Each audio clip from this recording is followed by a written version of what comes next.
خواب غفلت میں سوئے ہوئے مومنوں، عیش و عشرت بڑھانے سے کیا فائدہ؟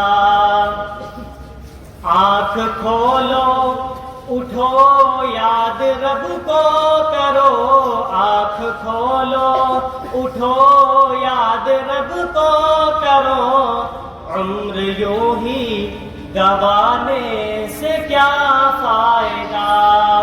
آنکھ کھولو اٹھو یاد رب کو کرو، عمر یوں ہی گوانے سے کیا فائدہ؟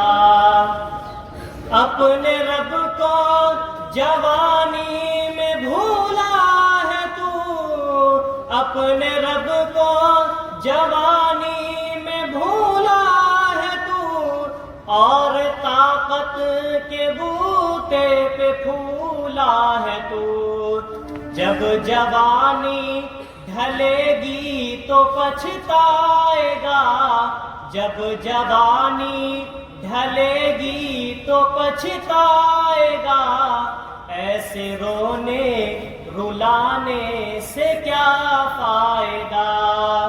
آنکھ کھولو اٹھو یاد رب کو کرو، عمر یوں ہی گوانے سے کیا فائدہ؟ تھا حکومت کا فرعون کو بھی نشہ، تھا حکومت کا فرعون کو بھی نشہ، ظلم پر ظلم خلقت پہ کرتا رہا، جب سمندر میں ڈوبا تو کہنے لگا، جب سمندر میں ڈوبا تو کہنے لگا، اس حکومت کے پانے کا کیا فائدہ؟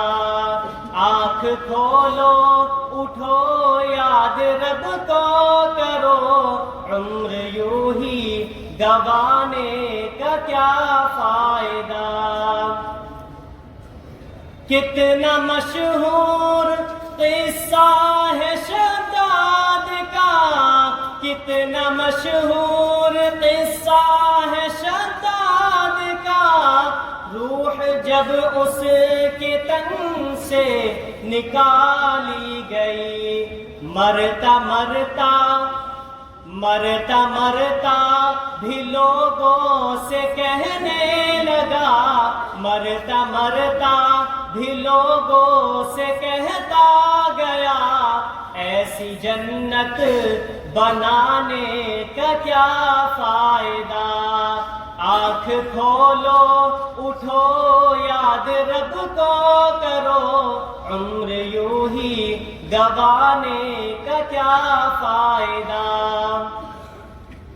مالداری میں مشہور قارون تھا، وہ مخالف تھا موسیٰ و ہارون تھا، وہ مخالف تھا موسیٰ و ہارون تھا، جب زمین میں دھسایا تو کہنے لگا، جب زمین میں دھسایا تو کہنے لگا، ایسے بے جا خزانے سے کیا فائدہ؟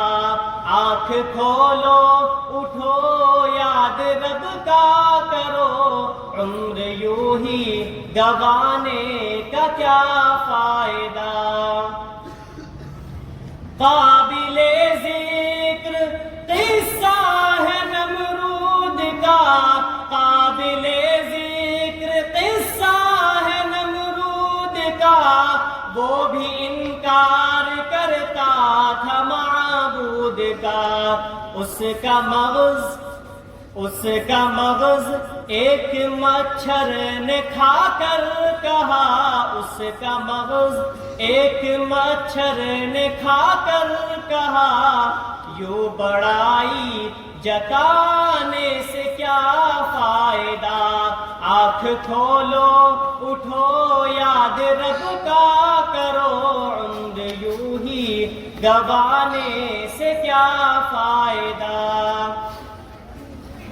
اپنی شہرت پہ محسن نہ یوں تو مچل, اپنی شہرت پہ محسن نہ یوں تو مچل, ایک دن آ دبوچے گی تجھ کو اجل. روح کو صاف کر, نیک اعمال کر, نیک اعمال کر, روح کو صاف کر. صرف ظاہر بنانے سے کیا فائدہ, خواب غفلت میں سوئے ہوئے مومنوں, عیش و عشرت بڑھانے سے کیا فائدہ.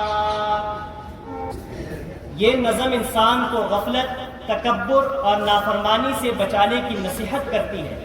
شاعر کہتا ہے کہ دنیاوی عیش و آرام, دولت, طاقت اور شہرت کا کوئی فائدہ نہیں ہے, کیونکہ آخرکار سب ختم ہو جاتا ہے. فرعون, قارون, شداد اور نمرود جیسے قوت و طاقت والے لوگ بھی اپنے غرور کی وجہ سے انجام کو پہنچے. اصل کامیابی اللہ کی یاد, نیک اعمال اور آخرت کی تیاری میں ہے. اللہ تعالیٰ سے دعا کریں کہ اللہ ہم سب کو غرور, لالچ اور غفلت سے محفوظ رکھے. ہمیں نیکی اور عاجزی, اخلاص کی راہ پر چلنے کی توفیق عطا فرمائے. آمین. السلام علیکم ورحمۃ اللہ وبرکاتہ.